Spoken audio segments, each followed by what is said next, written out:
अब अगर 2024 में कोई युवा इस आंदोलन के माध्यम से विधायक बनने का ख्वाब देखे हैं तो मैं मानना चाहूँ, मेरा उन्हें संदेश होगा, अपने आप के सर पे मौत का कफन बांध कर आए। पूंजीपतियों का सामना निर्मल दा नहीं कर पाए। आपको क्या लगता है निर्मल दा क्या झारखंड अलग राज्य? निर्मल दा को मारने में कंपनियों का भी रोल है। स्वर्ण रेखा नदी परियोजना में खुले मंच पर कहता हूँ, आपको क्या लगता है शहीद सुनील महतो ऐसे ही शहादत दिए हैं, उसमें कहीं ना कहीं जो जमशेदपुर में स्थापित कंपनियां हैं, अभी नाम मैं समय के साथ लूंगा, उनका रोल है। तो इसीलिए 2024 का जो चुनाव होगा, अगर बदलाव चाहते हैं तो उसके लिए मेरा मानना है कि शायद पहला दौर ऐसा होगा जिसमें यहाँ के चुनने वाले विधायकों को सर पर कफन बांध कराना होगा, क्योंकि उनका सामना माफियाओं से होगा, उनका सामना बड़े बड़े दबंगों से होगा। अगर ये शक्ति उनके पास है तो राज्य में बदलाव हो सकता है, और नहीं तो फिर आप कहेंगे कि जीते जी बदलाव कर सके, बिना रिस्क लिए बदलाव कर सके, ये संभव नहीं है। जो युवा है वो कहीं ना कहीं लड़ने की, पैसा देकर चुनाव लड़ने की स्थिति में नहीं है। और दूसरी बात, 2024 का जो चुनाव होगा उसमें केवल पढ़े लिखे युवा नहीं चाहिए, बल्कि ऐसे युवा चाहिए जो अपने प्राणों की आहुति दे सके। इसलिए इस बात को मैं कह रहा हूँ, क्योंकि मैं एक पीएचडी का छात्र हूँ और मैं झारखंड के भविष्य को देख पा रहा हूँ।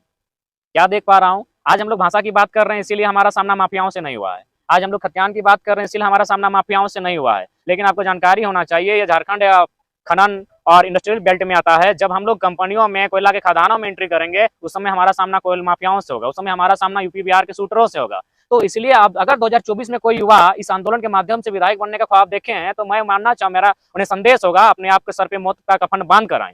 क्योंकि ये बात मैं इसलिए कह रहा हूँ कि हाल फिलहाल माननीय मुख्यमंत्री का जो एक रिलेशन में वाहन का विवाद था, उसमें कंपनी ने 80 लाख फाइनेंस किया था, और वही कंपनी अभी कोल्हान के क्षेत्र में सबसे ज्यादा जमीन लूटने का काम कर रही है। तो बताइए माननीय मुख्यमंत्री के खिलाफ कैसे जाएंगे? आप देख सकते हैं, आपका बड़का गांव के क्षेत्र में जो कर्णपुरा कोल ब्लॉक है, वहां 35 कोल ब्लॉक्स आवंटन किए गए हैं। बताइए 35 कोल ब्लॉक, 235 गांव आते हैं, 5 गांव को छोड़कर बाकी 230 गांव विस्थापित हो जाएंगे। तो इस पर कौन सी सरकार उसके सामने जाएगी? क्योंकि पूंजीपतियों का सामना करना आसान नहीं है। पूंजीपतियों का सामना निर्मल दा नहीं कर पाए। आपको क्या लगता है निर्मल दा क्या झारखंड अलग राज्य? निर्मल दा को मारने में कंपनियों का भी रोल है। स्वर्ण रेखा नदी परियोजना में खुले मंच पर कहता हूँ, आपको क्या लगता है शहीद सुनील महतो ऐसे ही शहादत दिए हैं, उसमें कहीं ना कहीं जो जमशेदपुर में स्थापित कंपनियां हैं, अभी नाम मैं समय के साथ लूंगा, उनका रोल है। तो इसीलिए 2024 का जो चुनाव होगा, अगर बदलाव चाहते हैं तो उसके लिए मेरा मानना है कि शायद पहला दौर ऐसा होगा जिसमें यहाँ के चुनने वाले विधायकों को सर पर कफन बांध कराना होगा, क्योंकि उनका सामना माफियाओं से होगा, उनका सामना बड़े बड़े दबंगों से होगा। अगर ये शक्ति उनके पास है तो राज्य में बदलाव हो सकता है, और नहीं तो फिर आप कहेंगे कि जीते जी बदलाव कर सके, बिना रिस्क लिए बदलाव कर सके, ये संभव नहीं है। आप मंच देंगे, इसीलिए तो पूछा जा रहा है कि आप मंच देंगे, आप राजनीतिक पार्टी बनाएंगे? देखिए, जब वर्तमान में जो पक्ष और विपक्ष है राज्य में, अगर इनसे नहीं संभलता है तो जाहिर सी बात है हम लोग को एक प्रयास करना होगा, और उस प्रयास के लिए हम लोग प्रतिबद्ध हैं। निश्चय ही 2024 में इस उलगुलान के माध्यम से बदलाव देखने को मिलेगा। लोकसभा और विधानसभा दोनों चुनाव में ट्रेलर लोकसभा में ही दिखेगा। लेकिन एगो सवाल हमर इंदे आओ, अभी देख दादा भाई का लगल हो, हम तो 15-20 राज्य में काम करके आइलियो इंदे, बड़ी भाषा जानो यो, झारखंडी कितना बाहर में आते, अभी जो तमिलनाडु में भाई लगल हो, हमरो वर्कर हुआ आते कौन करके दे बोला हम इतना। देखिए, सबसे पहली बात, बिल्कुल आज जो भी हम लोग हिंसा के पक्षधर में नहीं है, हम लोग भी चाहते हैं कि जो तमिलनाडु में जो भी न्यूज वायरल हो रहा है उसमें कितनी सच्चाई है, उस पर जांच पड़ताल हो, और कहीं ना कहीं कुछ तो सच्चाई है। तो इस पर हम लोग हिंसा के सहमति नहीं है, लेकिन वहाँ केंद्र सरकार को हस्तक्षेप करते हुए हमारे जो मजदूर हैं कुशल वापस लाने का कार्य करे, और साथ ही साथ जब वो मजदूर वापस चले आए तो राज्य सरकार को चाहिए कि उनके लिए ज्यादा से ज्यादा रोजगार के अवसर उपलब्ध कराए जा सके। और ये संभव है, ऐसा नहीं कि संभव नहीं है। मैंने आपको कई बार मीडिया के माध्यम से मैंने रोजगार के अवसर का चर्चा किया है। झारखंड एक पर्यटन के क्षेत्र में बहुत ज्यादा हमारे यहाँ मैंने सड़क बिछा हुआ है, यानी परिवहन के रूप में, पर्यटन के रूप में, कृषि के रूप में बहुत सारे स्कोप हैं जिनमें झारखंड। आखिर हमारे मजदूर वहाँ क्या करते हैं? केरल में जाके मछली पालते हैं, केरल में मछली पालते हैं ना। हमारे मजदूर आखिर क्या करते हैं? वहाँ जाके टावर लाइन में काम करते हैं। वहां तो कोई वे अफसर बनने नहीं गए हैं, मजदूरी करने गए हैं। 12 लाख लोग मजदूरी करने गए हैं। तो यदि झारखंड सरकार, अगर झारखंड राज्य में पर्यटन, परिवहन, कृषि को अगर बढ़ावा देते हैं, अन्य कुछ उद्योगों को, छोटे छोटे कुटीर उद्योगों को बढ़ावा देते हैं अगर कार्य करे, तो संभव है। और ऐसा नहीं कि इनके पास बजट में पैसा नहीं है। ये लोग खतियानी यात्रा करते हैं, जोहार यात्रा करते हैं, अश्लील यात्रा करते हैं, तब तो पैसा आता है। अभी होली में लाखों का खर्चा उड़ रहा है, तब तो पैसा आ रहा है। अगर राज्य सरकार मिशन के साथ कार्य करे तो हमारे मजदूरों को हमारे राज्य में ही काम मिल सकता है। और फिलहाल हम लोग यही कहना चाहेंगे कि सभी राज्यवासियों को उस राज्य में पहला अधिकार होता है। आखिर कोई अगर मजदूरी करने के लिए बाहर गया है तो परिवार के लिए गया है। परिवार अगर उसका राज्य में है और वह किसी गैर राज्य में है तो कहीं ना कहीं उस राज्य सरकार को एक चुनौती का बड़ा प्रश्न होता है कि आखिर उसने इस राज्य के गठन में क्या किया। इसलिए मेरा मानना है राज्य सरकार को राज्य के हितार्थ के लिए कार्य करना चाहिए। दूसरा तीसरा विकल्प क्या बात कर रहे हैं, आपने बीच में खबर सुना होगा कि आपको लेकर के क्या कुछ टिप्पणियां की गई थी एक पूर्व विधायक के द्वारा, अपने बच्चा का भी शब्द का इस्तेमाल किया है। ठीक है, बच्चा कहा तो कोई गलत नहीं कहा, हम लोग हैं बच्चा, लेकिन इसका मतलब ये नहीं भगत सिंह भी बच्चे थे, अशफाक उल्लाह खान भी बच्चे थे, खुदीराम बोस भी बच्चे थे। बच्चा है इसका मतलब नहीं आपसे बेहतर हम लोग जानकारी रखते हैं। आपके पास उम्र का ज्ञान है, हम लोग के पास छोटी सी उम्र में विजन है, हम लोग के पास पीएचडी के छात्र हैं, हम लोग दूर दूर की सोचते हैं कि दूर में झारखंड के साथ क्या होने वाला है। और आप लोग देख ही रहे हैं, लड़ा ही रहे हैं। पहले लोग धर्म के नाम पे लड़ाते थे, आज झारखंड में ही मैंने समुदाय को आप लोग लड़ा रहे हैं। बीच का रास्ता तैयार कीजिए। क्या देखिए, आपत्ति का सवाल ये है कि सबसे पहली बात, ये नीति 2016 की है। अगर इस नीति से झारखंड के युवा खुश हैं, संतुष्ट हैं, तो फिर 2016 की सरकार रहने देते हैं। आप वर्तमान में जो झारखंड मुक्ति मोर्चा कांग्रेस की गठबंधन की सरकार जो आई है, किन मुद्दों के साथ आई है? इनका पहला मुद्दा जो सीएनटी में छेड़छाड़ हुआ था रघुवर सरकार के टाइम, इनका मुद्दा था यही 60-40 की नीति, जिस कारण आपका शिक्षक बहाली में 75% अन्य राज्यों के लोग प्रवेश कर गए। आपका जो भी वैकेंसी दरोगा की बहाली हुई, यानी जो भी ओपन टू ऑल था, उसमें मैक्सिमम जो अभ्यर्थी आए थे वो अन्य राज्यों के आ गए थे। तो इसी के विपक्ष में जाकर वर्तमान सरकार को चुनने का काम क्या था? और यदि ये वही पॉलिसी को लेकर आएंगे तो मेरा मानना है ये कहीं ना कहीं झूठ कह रहे हैं और इस राज्य की जनता को ठगने का काम कर रहे हैं। आलम ने कहा 60-40 की बात ही नहीं है। अच्छा, एक बात बताइए, अगर ये 60-40 की बात नहीं है, यानी ये बाकी जो झारखंड के जनता है बेवकूफ़ हैं? यानी जो पेपर में प्रकाशित हो रहा है, क्या वे लोग बेवकूफ़ हैं? मैंने तो कहा कि यहाँ मंत्रियों का जो है, जो झुंड है, मुझे लगता है मजाक हो रहा है। इनके ये अपने बयान पर खुद टिक के नहीं रह पा रहे हैं, उलूल जुलूल बयान दे रहे हैं। सरकार लिखित में कुछ और कह रही है, ये लोग मीडिया के सामने मुंह से कुछ और बोल रहे हैं। ये तो एक भ्रम ही फैलाया जा रहा है कि नियोजन नीति लाई है सरकार के लिए, ऐसा तो कुछ हुआ नहीं। नीति तो हमने भी वही कहा, नियम सरकार पहले बनाई थी कि मैट्रिक और इंटर यहाँ से पास करना है, उसको सिर्फ विलोपित कर लिया, वो हाईकोर्ट के आदेश कर लिया। हमने भी आज के बिल्कुल, मैंने भी आज के प्रेस कॉन्फ्रेंस के माध्यम से मैंने भी यही कहा कि जो विधानसभा सत्र 12 के बाद प्रारंभ होगा उसमें आप नीति को बनाए। हमने तो ये नहीं कहा कि आपने नीति बना दिया और उसके विरोध में हम लोग कॉन्फ्रेंस किए हैं।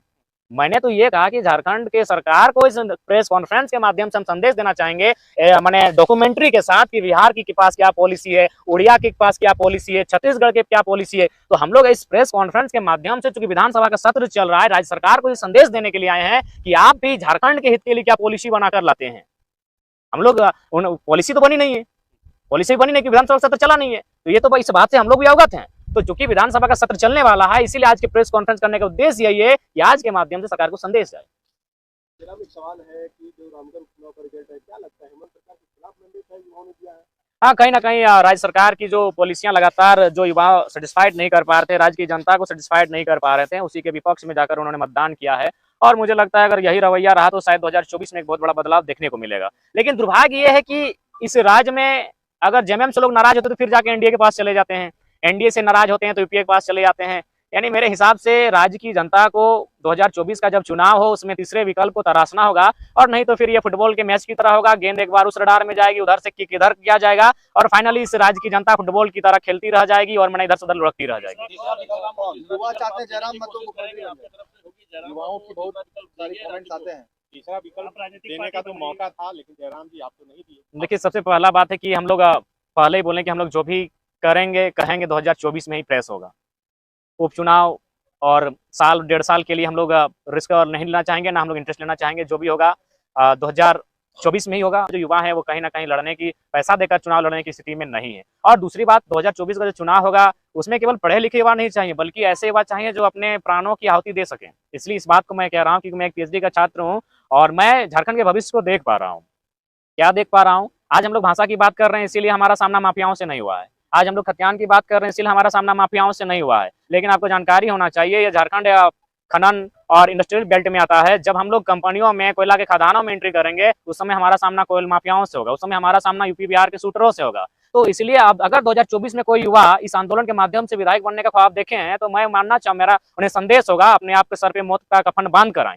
क्योंकि ये बात मैं इसलिए कह रहा हूँ कि हाल फिलहाल माननीय मुख्यमंत्री का जो एक रिलेशन में वाहन का विवाद था, उसमें कंपनी ने 80 लाख फाइनेंस किया था और वही कंपनी अभी कोल्हान के क्षेत्र में सबसे ज्यादा जमीन लूटने का काम कर रही है। तो बताइए माननीय मुख्यमंत्री के खिलाफ कैसे जाएंगे? आप देख सकते हैं आपका बड़का गांव के क्षेत्र में जो कर्णपुरा कोल ब्लॉक से, वहां 35 कोल ब्लॉक्स आवंटन किए गए हैं। बताइए 35 कोल ब्लॉक, 235 गांव आते हैं, 5 गांव को छोड़कर बाकी 230 गांव विस्थापित हो जाएंगे। तो इस पर कौन सी सरकार उसके सामने जाएगी? क्योंकि पूंजीपतियों का सामना करना आसान नहीं है। पूंजीपतियों का सामना निर्मल दा नहीं कर पाए। आपको क्या लगता है निर्मल दा क्या झारखंड अलग राज्य? निर्मल दा को मारने में कंपनियों का भी रोल है। स्वर्ण रेखा नदी परियोजना में खुले मंच पर कहता हूं, आपको क्या लगता है शहीद सुनील महतो ऐसे ही शहादत दिए हैं? उसमें कहीं ना कहीं जो जमशेदपुर में स्थापित कंपनियां हैं, अभी नाम मैं समय के साथ लूंगा, उनका रोल है। तो इसीलिए 2024 का जो चुनाव होगा, अगर बदलाव चाहते हैं तो उसके लिए मेरा मानना है कि शायद पहला दौर ऐसा होगा जिसमें यहाँ के चुनने वाले विधायकों को सर पर कफन बांध कराना होगा, क्योंकि उनका सामना माफियाओं से होगा, उनका सामना बड़े बड़े दबंगों से होगा। अगर ये शक्ति उनके पास है तो राज्य में बदलाव हो सकता है, और नहीं तो फिर आप कहेंगे कि जीते जी बदलाव कर सके, बिना रिस्क लिए बदलाव कर सके, ये संभव नहीं है। अभी होली में लाखों का खर्चा उड़ रहा है, तब तो पैसा आ रहा है। अगर राज्य सरकार मिशन के साथ कार्य करे तो हमारे मजदूरों को हमारे राज्य में ही काम मिल सकता है। और फिलहाल हम लोग यही कहना चाहेंगे कि सभी राज्यवासियों को उस राज्य में पहला अधिकार होता है। आखिर कोई अगर मजदूरी करने के लिए बाहर गया है तो परिवार के लिए गया है, परिवार अगर उसका राज्य में है और वह किसी गैर राज्य में है तो कहीं ना कहीं उस राज्य सरकार को एक चुनौती का बड़ा प्रश्न होता है कि आखिर उसने इस राज्य के गठन में क्या किया। इसलिए मेरा मानना है राज्य सरकार को राज्य के हितार्थ के लिए कार्य करना चाहिए। दूसरा तीसरा विकल्प क्या बात कर रहे हैं, आपने बीच में खबर सुना होगा कि आपको लेकर के क्या कुछ टिप्पणियां की गई थी एक पूर्व विधायक के द्वारा, अपने बच्चा का भी शब्द का इस्तेमाल किया है। नहीं, ठीक है, बच्चा कहा तो कोई गलत नहीं कहा, हम लोग हैं बच्चा, लेकिन इसका मतलब ये नहीं भगत सिंह भी बच्चे थे, अशफाक उल्लाह खान भी बच्चे थे, खुदीराम बोस भी बच्चे थे। बच्चा है इसका मतलब नहीं, आपसे बेहतर हम लोग जानकारी रखते हैं। आपके पास उम्र का ज्ञान है, हम लोग के पास छोटी सी उम्र में विजन है, हम लोग के पास पीएचडी के छात्र हैं, हम लोग दूर दूर की सोचते हैं कि दूर में झारखंड के साथ क्या होने वाला है। और आप लोग देख ही रहे हैं, लड़ा ही रहे हैं। पहले लोग धर्म के नाम पे लड़ाते थे, आज झारखंड में ही मैंने समुदाय को आप लोग लड़ा रहे हैं। बीच का रास्ता तैयार कीजिए।